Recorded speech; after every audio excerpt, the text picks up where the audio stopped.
Have you ever tried to introduce new players to Dungeons and Dragons, but they just don't seem to be getting it? It can be frustrating, especially when you're trying to get them excited about something that you're so passionate about. Well, never fear. In this video, we're going to go over 3 tips that will help you get new players into the game and loving it just as much as you do.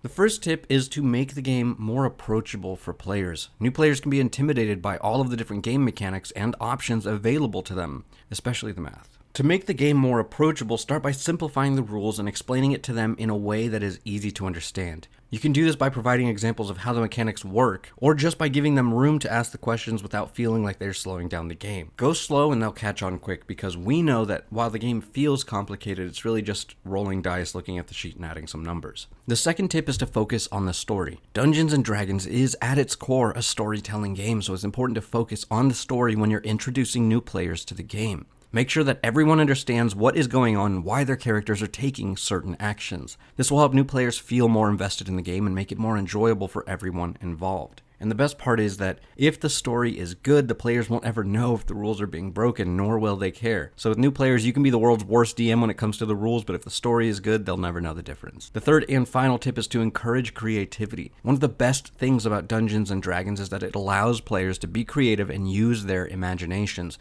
So encourage new players to come up with creative solutions to problems their characters face. This will help them feel more engaged with the game and make it more fun for everyone. And there you have it, 3 tips for introducing new players to Dungeons and Dragons. Just remember, keep it simple, focus on the story, and encourage creativity, and you'll be sure to have a group of new players that are excited about the game and ready to take on whatever adventure you throw their way. We hope this helps you in your game. Leave a comment down below if you have any other tips that you think new players should know. Thank you so much for watching. Please don't forget to like and subscribe, feed your Displacer Beasts, and we'll see you next time, adventurers.